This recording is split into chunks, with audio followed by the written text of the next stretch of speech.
This is Gidi Driver, and today I'm going to be sharing a very cool story with you about a gentleman I met, his journey, and how it has led him to where he is right now. And on this journey, we're headed to the EFCC office. So I picked up a ride the night before this trip, somewhere around Berger to the island. For the 4 years that I've been doing this job, you won't believe it that for the first time, something crazy, the wildest thing happened in my car on this trip. So I was on this trip from Berger, and you won't believe it, a girl pooped in my car. Literally, she pooped herself in the car. So of course, when I got to our destination, the car was all messed up and I couldn't stand the smell. So I decided to head to a friend's house to spend the night and have his security guy clean up the car so that I could get back the next morning. We ended up spending the night, stayed up late, had drinks, had a good conversation with friends. And when I woke up the next morning, I decided to just head out and do some trips. So of course, I turned on my app. I got a request. It was because I stayed somewhere in Lekki, and they were headed to Ikoyi. It was the usual morning rush hour, and normally I would like to profile my riders as usual. It was a gentleman, sounded calm. He spoke like a corporate machine who was just trying to get to the office and beat the 8 o'clock hour. I thought he would be maybe slim, tall, with a spectacle, a bag or briefcase or laptop bag or something, corporately dressed. Sounded a bit agitated and in a haste. So I was a bit concerned because, man, it was the first trip of the day, and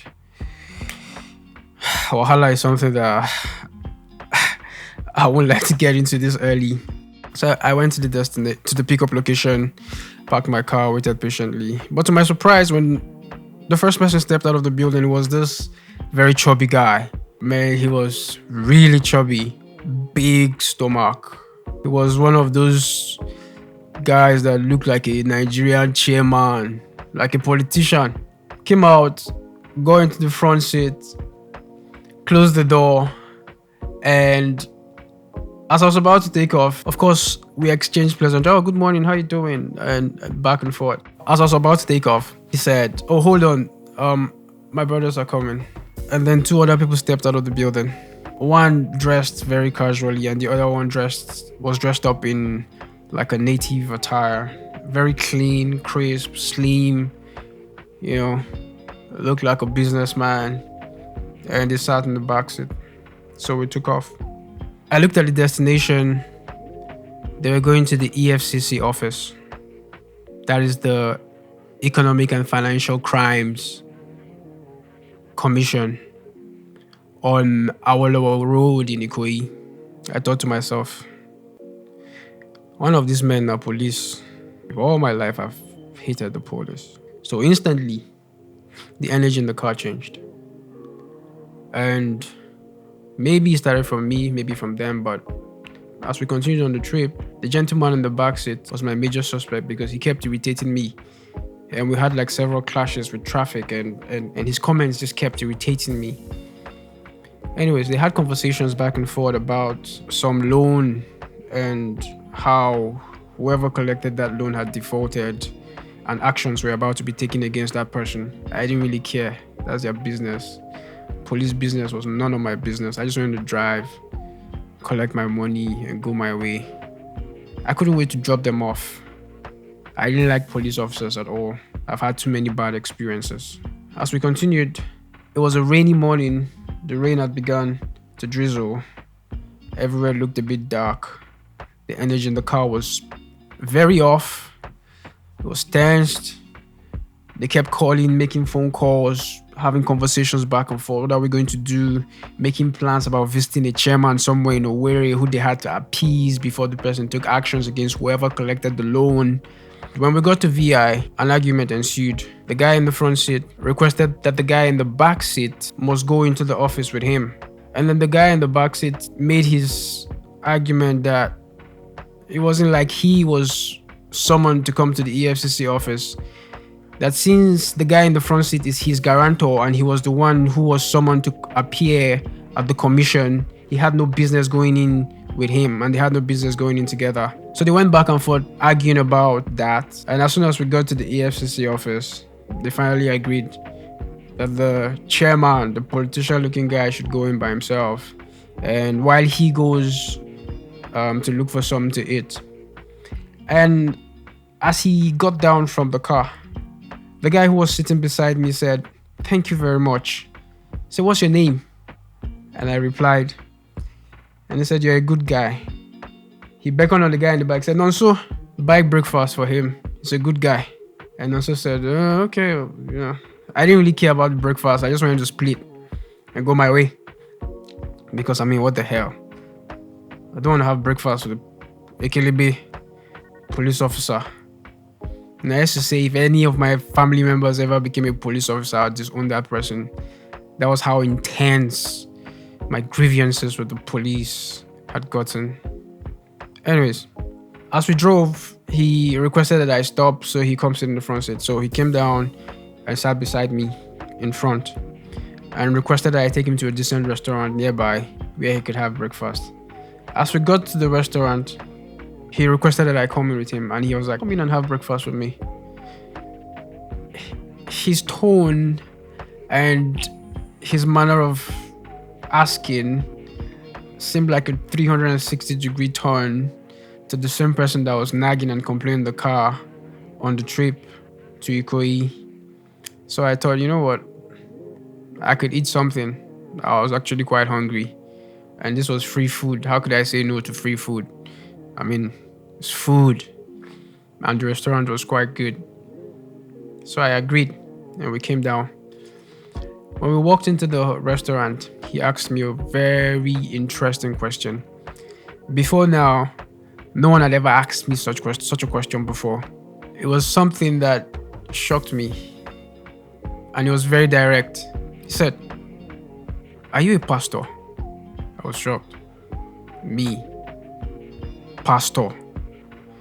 So I replied, "No, I'm not a pastor, but what about me made you think that I'm a pastor, or what is it? What did you see?"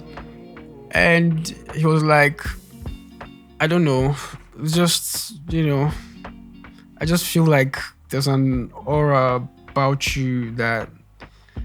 So fine, if that's what you see. Becoming a man of God is not something that I'm against. I'm completely and entirely open to it. So while we were there, he began to tell me about how he is 100% sure that there's a calling on his life. I was like, "Wow, why do you say so?" He said he knows. It's just that he has been too busy doing every other thing. But from time to time when he's by himself, he hears that voice that tells him and that calls him that there's work for you. There are things you need to do.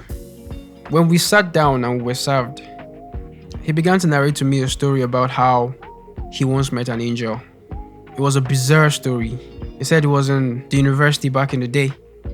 He was living his life, a young man, just living free.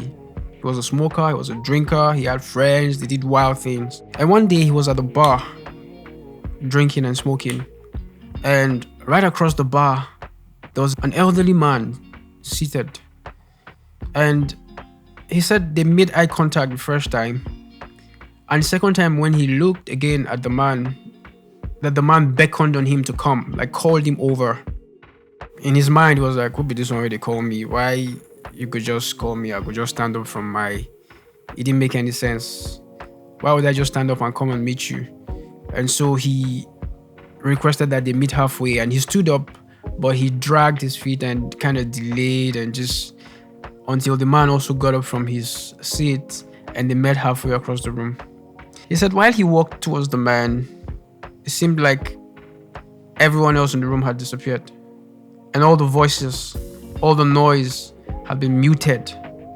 And the only thing he could see was the man walking towards him.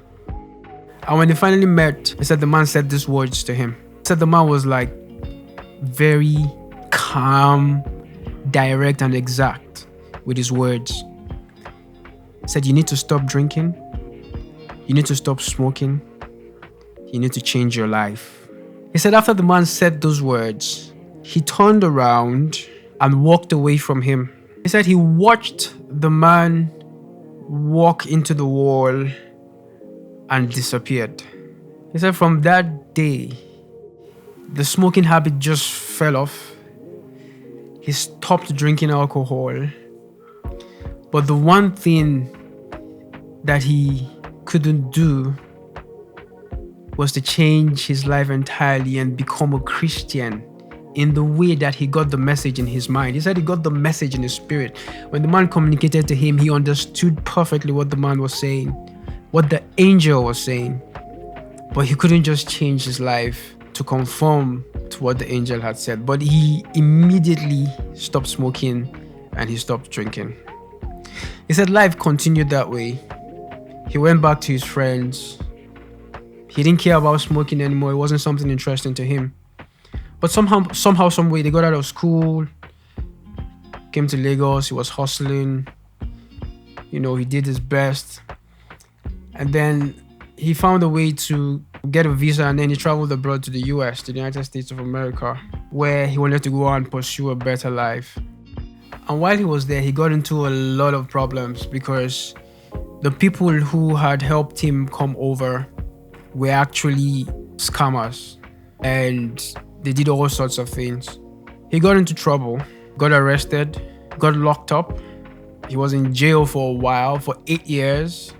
While all this was happening, he said he always remembered the angel, and he always remembered the call of God on his life and the voice that kept telling him, I have work for you. There are things that you must accomplish. But he carried on in prison. He said in prison he went through a lot of things. His dad died while he was in prison. His mother also died while he was in prison. He couldn't attend any of their funerals. He said, I was a broken man. I felt like dying. I felt like a disappointment to my family, to my parents. I couldn't even go for my mother's funeral. I could see the pain in his eyes. I could see how that had affected him deeply. He went on to narrate how he's a businessman now. He got out of prison. God helped him. He came back to the country. He started businesses, and his businesses are quite successful. But the reason why he's now having issues again was because he had received a huge sum of money from an individual, a loan, to finance one of his businesses, and he had defaulted. So the matter had been escalated to the EFCC, the Economic and Financial Crimes Commission, for investigation. And he was lamenting how he had been through a lot lately and how everything had reminded him of that calling of God. As we ate, his phone rang. It was his friend. They had requested his presence at the EFCC office. We had to leave. We quickly rounded up our eating, got in the car, and as we drove to the office, I could tell he was very nervous. When we got there, I ended his trip. His fare was about 3,800 naira. Guess how much he transferred to me? He transferred 10,000 naira to me. This was the same person that irritated me at the beginning of this trip. Sometimes it's good to give people second chances. He insisted that we keep in touch, and I thought that was cool. As I drove off, I wondered, an angel. Do people really encounter angels?